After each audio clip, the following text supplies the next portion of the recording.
sudah langsung mendapat respon positif dengan rencananya dia? Iya, respon positif karena kita juga ngelihat orangnya baik segala macem dan ya oke lah, jadi kayak ya udah boleh.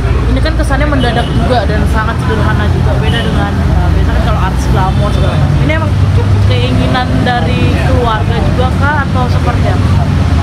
Maksudnya acara pernikahannya, ini belum acara karena ini baru ini aja, baru secara legalnya aja, baru secara hukum, nanti acaranya di bulan April.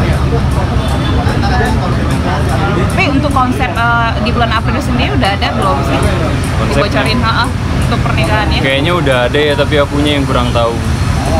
Tapi tempatnya segala macam udah tahu. Tapi kamu akan terlibat juga dong di? Ada pasti. Akan terlibat ya? Yeah.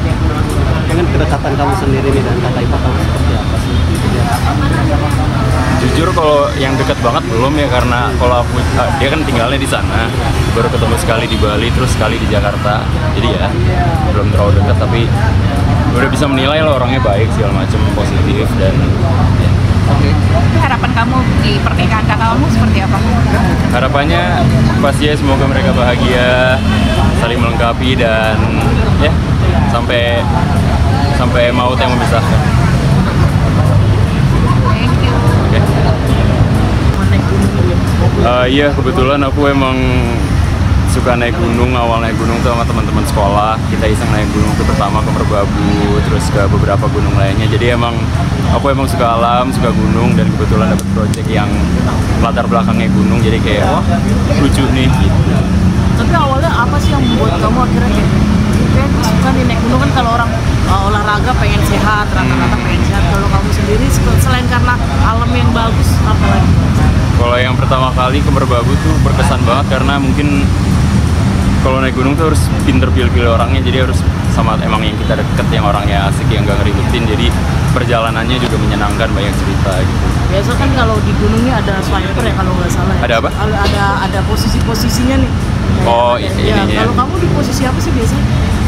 Apa yang di tengah kan ada yang paling depan, paling belakang sama yang tengah. Sebenarnya emang baiknya kayak gitu, tapi kalau aku sama teman-teman aku ya udah jalan-jalan bareng aja. Kalau misalkan ada yang capek, kita berhenti bareng-bareng. Kalau lanjut bareng-bareng.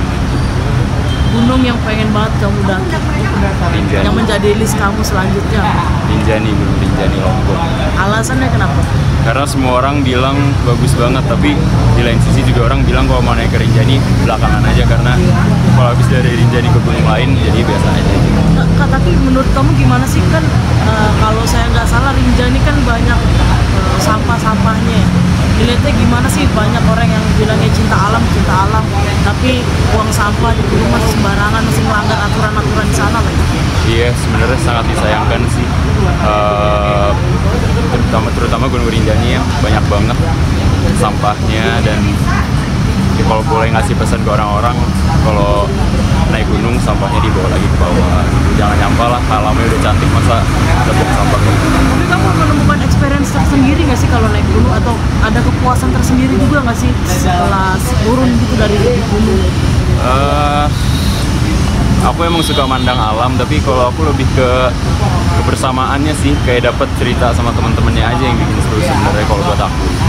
Tapi itu menjadi salah satu cara kamu healing juga nggak sih di tengah kesibukan? Mungkin iya, tapi buat orang-orang kan ada yang naik gunung tuh buat pelarian gitu-gitu. Kalau aku enggak sih, kayak emang aku suka ngumpul aja sama teman-temanku.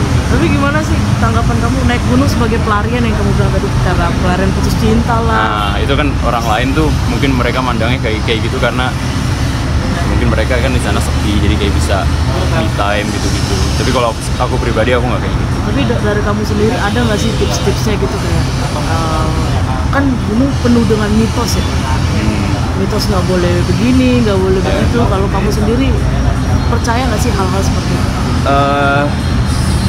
Kalau aku sih sebenarnya lebih ke selama kita nggak ada niatan yang buruk atau yang gimana-gimana, ya udah, asal kita persiapannya mateng, harusnya lancar dan aman. Berarti gunung yang udah pernah kamu daki apa aja nih? Yang pernah aku daki Merbabu, Lau, Sindoro, Prau, Ijen kalau dihitung gunung, sama udah situ aja. Ada nggak sih satu gunung yang kamu rekomendasiin? Aku sih Merbabu ya, Merbabu cantik banget. Bakalan naik lagi ke Merbabu? Mau nggak Mungkin nolak. dari kamu ada tips-tipsnya juga nggak sih? Ya bagi pemula terutama, atau bagi yang FOMO-an lah gitu bisa dibilang. Kalau dari aku mungkin tipsnya, aku bukan yang profesional atau gimana ya, cuman persiapannya harus matang sih, kayak baju hangat, baju ganti, plastik, segala macam buat bawa sampah turun lagi itu harus matang. Makanan, minuman juga nggak boleh kekurangan biar nggak dehidrasi gitu sih kurang lebih. Pernah ngalamin hipotermia juga nggak sih? Di Aku gunung? enggak, karena itu yang aku bilang persiapan gue matang, aku bawa baju ganti. Jadi kalau misalkan bajuku basah juga aku ada ganti. Tapi apa sih kayak membuat kayak hipotermia gitu kan? Kadang ada orang yang kena, ada yang enggak juga gitu. Selain baju mungkin kesehatan juga perlu kah? Ada Iya, sesuatu? mungkin dari aspek kesehatannya ya, kalau misalkan tahu lagi nggak enak badan ya jangan mendaki gitu, karena kan itu butuh kegiatan fisik yang banyak banget kan. Mental juga perlu nggak sih? Mental juga perlu, tapi kayaknya kalau nggak tahu ya, mungkin kalau mental nggak ngaruh ke kesehatan, tapi gimana ya jelasinnya, bingung juga aku. Kan kayak ada yang bisa dibilang menurut saya egoisan lah gitu. Dia meninggalkan, kadang saya lihat dari Instagram juga ada beberapa momen dia temennya hipotermia ditinggalin, Oh, iya. atau jalannya duluan nggak mentingin teman-teman yang di belakang. Gimana sih? Iya, itu makanya yang tadi aku bilang, naik gunung tuh harus pinter milih temennya, karena ya kita harus tahu sifat mereka. Karena kan kata orang kalau misalkan naik gunung tuh sifat aslinya kelihatan, yang suka ninggalin, yang emosian gitu. Jadi harus pinter milih aja sih. Gunung terakhir tak? Pengen mendaki gunung di luar negeri juga? Kayaknya dalam negeri dulu deh. Saya dalam negeri juga banyak banget yang bagus, yang cantik. Jadi kayak Indonesia dulu aja. Mungkin boleh pesan terakhir buat para pendaki yang belum bisa menjaga alam, masih suka buang sampah sembarangan, suka tidak menaati peraturan yang ada gitu dari. Mungkin pesanku, kalau misalkan naik gunung ya sampai harus dibawa turun lagi. Kalau kalian keberatan untuk ngelakuin itu, kayak bawa turun plastik sampah yang gede ya jangan naik gunung gitu, karena kalian akan merusak alam. Terima kasih banyak. Terima kasih Bapak.